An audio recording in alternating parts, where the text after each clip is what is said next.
Imagina um texto escrito há quase 2.500 anos que consegue, prever com uma precisão assustadora como os algoritmos das redes sociais iam fraturar as democracias de hoje em dia. Nossa, sim.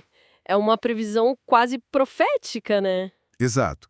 Porque geralmente, sabe, quando tentamos diagnosticar o colapso de um sistema político, a gente espera ter uma clareza médica. Tipo, se alguém quebra o braço, o raio-x mostra ali a linha do osso quebrado e pronto. O médico aponta e o problema é óbvio. O osso tá ali, quebrado, não tem discussão. Isso. Mas quando a gente olha para nossa civilização hoje, com essa crise louca nas instituições e, sei lá, profunda desconfiança na ciência, esse raio-x parece que está totalmente embaçado. Sem dúvida. O diagnóstico da nossa estrutura social hoje é a definição exata de águas turvas. A gente gosta muito de categorizar as crises de forma isolada, sabe? Sim, é uma crise econômica aqui, uma crise na educação ali. Exatamente isso. Mas falta um modelo, quer dizer, uma base que explique a raiz comum de todas essas coisas ao mesmo tempo. E é bem por isso que o nosso mergulho de hoje é tão importante. A missão dessa imersão é destrinchar uma das obras mais absurdas e monumentais já escritas, que é A República, de Platão. Uma obra pesada, né? Muito pesada. E detalhe, para quem está ouvindo, isso aqui não vai ser uma aula de história empoeirada. O que a gente vai revelar é como os padrões de poder lá da Grécia Antiga funcionam como um espelho cirúrgico do nosso exato momento. É um espelho perfeito. É bizarro o modo como ele mapeia as nossas timelines, os nossos desejos e a falha estrutural de como formamos cidadãos é de arrepiar. E bom, eu confesso, como é um material muito denso, cheio de nuances, eu vou precisar de muita ajuda para construir essa ponte. Pau da República. O objetivo do Platão, usando lá a figura do Sócrates, é responder a uma pergunta que parece simples, mas é tipo um labirinto completo. Que é a pergunta sobre a justiça, né? O que é a justiça? Isso. E ele não está falando de tribunais, sabe? Ou de leis escritas num pedaço de papel. Ele busca aquela força invisível que estrutura e dá sentido tanto para a mente de uma pessoa quanto para a arquitetura de um país inteiro. E o que eu acho muito interessante é observar como ele limpa o terreiro antes de construir a própria teoria. Ele passa o trator de umas ideias que, incrivelmente, ainda são super comuns hoje. As ideias dos rivais dele no diálogo, né? Sim. Por exemplo, ele derruba a visão de um personagem chamado Polemarco. Esse cara falava que a justiça era basicamente uma mentalidade de máfia, sabe? Fazer o bem aos aliados e destruir os inimigos. O famoso nós contra eles. Exatamente. E depois ele confronta a visão do Trasímaco, que era puro realismo cínico. O Trasímaco defendia que a justiça é só a conveniência do mais forte. Tipo, quem tem o poder dita as regras e acabou. Pois é. O que o Sócrates faz aí é provar que a justiça não é uma transação externa, né? Nem uma ferramenta para você dominar os outros. A tese que surge é que a justiça é um estado de ordem, de harmonia interna. Harmonia interna. Tá. Só que como é muito difícil você visualizar a harmonia dentro da mente de alguém, o Platão propõe um experimento mental genial. Ele fala assim: vamos pegar a alma humana e ampliar isso até que ela tenha o tamanho de uma cidade inteira. Uau. Para ver em macroescala. Exato. Ele cria a cidade ideal, a Calípole, justamente para conseguirmos ver essa justiça operando em grande escala. E essa estrutura de Calípolis é onde a coisa ganha vida para mim. A cidade é dividida em 3 grandes classes, que, espelham perfeitamente a nossa psicologia. Eu acho muito útil pensar nisso como o corpo humano, sabe? Sim, a analogia do corpo é perfeita. Temos o estômago, que seria a classe dos produtores e artesãos. A galera focada na economia, no sustento, no lucro. A virtude deles precisa ser a moderação. E eles representam a parte apetitiva da nossa alma. E aí, seguindo essa biologia política, o coração da cidade seria formado pelos guardiões auxiliares, que é a classe militar, os defensores, né? Ah, faz sentido. O coração pulsa forte ali. Isso, a virtude essencial deles é a coragem. E isso espelha a nossa parte irascível da alma. É ali que moram as paixões, a força de vontade, a busca por honra. E no topo de tudo isso, a gente tem a cabeça, certo? Os filósofos reis. Eles são a classe governante, que é movida puramente pela sabedoria, representando a nossa parte racional. Exatamente. A sacada genial do Platão é que a justiça só acontece de verdade quando essas três partes funcionam em sincronia, sabe? Sem uma invadir a praia da outra. A cabeça lidera, o coração protege e o estômago alimenta. Perfeito. Mas me vem um questionamento muito natural lendo essas notas.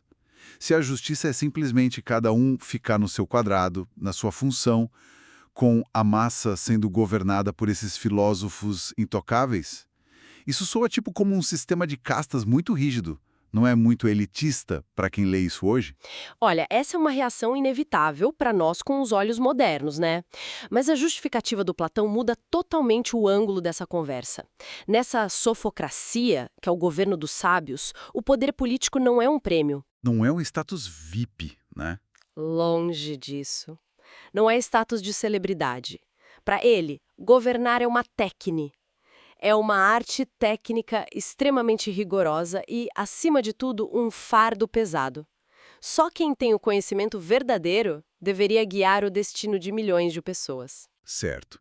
E para separar quem tem esse conhecimento de quem só acha que tem, ele cria aquelas metáforas super famosas. Exato, as metáforas que fundaram a filosofia ocidental. E é aqui que entra a alegoria da caverna, que é uma imagem brutal sobre a gente. A ideia de que a massa da humanidade vive acorrentado no fundo de uma caverna, né, olhando para sombras projetadas na parede, achando que aquilo ali é a realidade. E essas sombras são a doxa.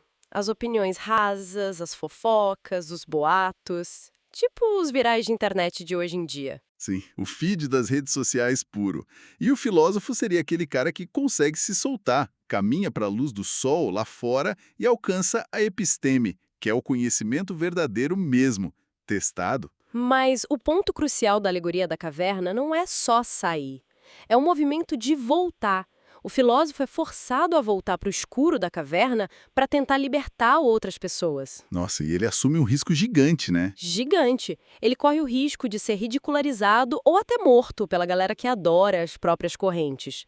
E essa luz lá de fora é explicada pela analogia do sol. Platão diz que assim como o sol físico faz nossos olhos verem o mundo material, existe a ideia do bem, que ilumina a nossa mente e faz a razão enxergar a verdade. E também tem o lance da linha dividida nas notas, que é tipo uma escada da realidade. Ah, sim. Porque a gente não pula da ignorância para a iluminação num passe de mágica. Tem degraus. A gente começa lá embaixo, nas sombras da caverna, sobe para as crianças sobre o mundo físico, passa para a razão matemática e só lá no topo a gente encontra os princípios puros. E o mais doido é que a importância de subir essa escada não acaba com a morte. O material menciona o mito de Er no livro 10. Sim, o Er é um soldado que morre, vai para o além e volta para contar o que ele viu. Ele vê as almas escolhendo as próximas vidas delas. Caramba! E quem foi injusto se dá mal. Exato. Quem viveu guiado só pelos apetites, pelo estômago, escolhe destinos terríveis porque é cegado pelo brilho do poder. Já a alma sábia escolhe uma vida simples e justa. Ou seja, a justiça tem um peso cósmico que você não tem como transferir. O negócio é profundo. Mas a grande questão que fica na minha cabeça é a seguinte. No mundo real, material, a gravidade e o tempo destroem tudo. Se Calipólis é o ápice da justiça, o plano perfeito, como é que essa utopia desmorona? Qual é o mecanismo da queda? É um efeito dominó psicológico, assim, devastador. Platão detalha essa degeneração mostrando como a sociedade despenca em etapas muito claras quando a razão perde o controle do volante. A primeira fratura ali gera timocracia. Que é o governo baseado na honra, na vitória militar, certo? Isso. Porque a classe dos governantes começa a desvalorizar o estudo puro, sabe? E passa a exaltar aquele espírito mais de combate. O coração, a parte irascível, toma o lugar da cabeça. Entendi. A coragem supera a sabedoria. Mas o problema é que a honra militar exige status. E o status, rapidinho, começa a exigir demonstrações de poder. Aí os guerreiros começam a acumular terras, acumular ouro, tudo meio em segredo. E claro, essa riqueza escondida uma hora vira pública. E isso transforma a sociedade na oligarquia. Exato, o dinheiro vira a única coisa que importa. O dinheiro vira lei. Tem até senso de propriedade, né? Quem é rico, governa. Quem é pobre, só obedece. Aí o estômago, a parte apetitiva, assume o controle. E a cidade racha no meio. Fica aquela cidade dos muito ricos e a cidade dos muito pobres no mesmo espaço, se odiando. E essa tensão fica insustentável. A miséria esmaga a maioria até romper de vez. Os pobres se revoltam, botam os ricos para correr e inauguram o terceiro regime de queda, que é a democracia. E aqui é que a coisa fica muito interessante. Porque na democracia, a liberdade vira o bem supremo. E a gente precisa focar nisso porque a visão do Platão sobre a democracia bate de frente com a forma como a gente enxerga ela hoje. Tipo um pedestal, sabe? Bate de frente total. Ele não via a democracia como o final feliz da civilização. Ele via como a antessala do caos. Como que acontece essa passagem da democracia para a tirania na cabeça das pessoas? Ocorre por causa de um vício. Um vício no que ele chama de liberdade excessiva. Na democracia que ele descreve, todos os desejos ganham peso igual. Então, cargos de liderança começam a ser sorteados, a autoridade derrete. Tudo vira bagunça. Sim, os pais começam a ter medo de contrariar os filhos, os professores passam a bajolar os alunos só para serem populares. E as leis são ignoradas, tratadas como se fossem opressão. É a perda de qualquer hierarquia de valor. E a consequência disso é a anarquia. E a gente sabe, o ser humano não aguenta o terror da desordem por muito tempo, né? O povo, com medo do caos na rua, procura desesperadamente por um salvador. Alguém que bata na mesa e prometa ordem a qualquer custo. E é aí que o povo elege esse tal protetor e dá para ele poderes extraordinários. Só que, sem a razão para segurar a onda e embriagado por esse poder todo, esse salvador confisca o controle absoluto. Ele vira o tirano. Exatamente. Chegamos na tirania, o quarto e pior estágio de todos. O ditador escraviza a cidade inteira, mas no fundo ele é o cara mais infeliz de todos, porque ele vive morrendo de medo e escravizado pelos próprios vícios monstros. Nossa, esse retrato meio que subverte tudo que a gente aprende na escola sobre progresso político. Mas é bom lembrar do trauma do Platão, né? Foi a democracia de Atenas, no voto popular, que condenou à morte o Sócrates, que era o mentor dele. Tem uma dor muito forte aí. Total. E para ilustrar a loucura desse sistema, tem a analogia do navio nas notas, que eu achei fantástica. A analogia do navio é brilhante. Ela descreve a sociedade navegando no mar, super perigoso. O dono do navio, que representa o povo, é um cara forte e robusto, mas ele é surdo, tem a visão muito curta e não entende absolutamente nada de navegação. E os marinheiros são os políticos, né? Eles vivem num motim constante, brigando entre eles para ver quem pega o leme. E a tragédia é que esses marinheiros também não sabem navegar. A única coisa que eles sabem é bajular o dono do navio. Sim, pura retórica. Oferecem entretenimento raso, promessas absurdas, só para não largar o controle. Enquanto isso, no cantinho escuro lá no convés, está o verdadeiro navegador, que é o filósofo. Ele passa o tempo olhando as estrelas, estudando as correntes marítimas, o vento. Ele é o único que realmente sabe levar o barco em segurança. Mas a tripulação olha para ele e acha que ele é louco. Chamam ele de lunático, de inútil, tudo porque ele não quer participar daquele jogo sujo de bajulação. Então, na visão dele, a política virou um concurso de popularidade vazio. É como se a tripulação escolhesse a rota do navio no meio de um furacão por meio de votação, em vez de simplesmente olhar para o mapa e para a bússola. É o famoso nivelamento por baixo. Exato. Cria uma igualdade dos desiguais. O voto de alguém que estudou a vida toda para resolver um problema tem o mesmo peso do cara que só está agindo por instinto na hora, o que gera o perfil do homem democrático, segundo ele. Esse homem democrático é o reflexo da alma que não tem leme. Ele não tem princípio ordenador, então vive refém de impulso curto. Num dia, ele faz dieta rigorosa, estuda filosofia. No outro dia, ele chuta o balde, se embriaga e chama essa anarquia interna de liberdade. Ele não entende a diferença, né? Não, ele não difere a liberdade de ser dono de si mesmo da escravidão, que é ficar cedendo a qualquer desejo bobo. Olha, entendendo essa psicologia do homem democrático e a imagem do navio, não tem como. Os ecos disso no século XXI são, assim, ensurdecedores. A ponte para a nossa realidade digital é direta, quando eu penso nos demagogos da época dele. os sofistas. Ah, os manipuladores de emoção? Eles mesmos, que dominavam a retórica sem ligar para a verdade. Cara, é impossível não olhar para isso e pensar nos nossos algoritmos de hoje. Sem tirar nem impor, os sofistas evoluíram e viraram código de computador. Os algoritmos das redes sociais são tipos super sofistas da era moderna. Eles não são desenhados para buscar a episteme, a verdade. Eles querem alimentar a doxa. O engajamento a qualquer custo. Isso. E entregam para a massa exatamente a opinião indignada que ela quer consumir. Eles lucram com a fúria e o viés de confirmação da galera. O que joga a gente naquilo que as notas chamam de crise da especialidade. A gente rejeita o navegador que olha as estrelas e aplaude o maluco que grita mais alto no navio. É o efeito Dunning-Kruger agindo no planeta todo, onde a pessoa que menos sabe é a que tem mais certeza. E quem tem conhecimento vira inimigo. O especialista vira o cara arrogante que precisa ser cancelado. É muito irônico, né? Porque na medicina, por exemplo, se a gente precisa de uma cirurgia no cérebro, a gente procura o cirurgião mais técnico possível. Não importa se ele é ríspido ou não tem carisma.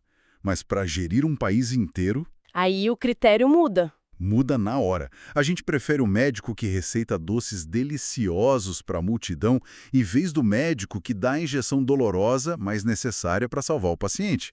E é aí que nasce a grande tensão da nossa época. A briga entre a democracia impulsiva e a tecnocracia fria.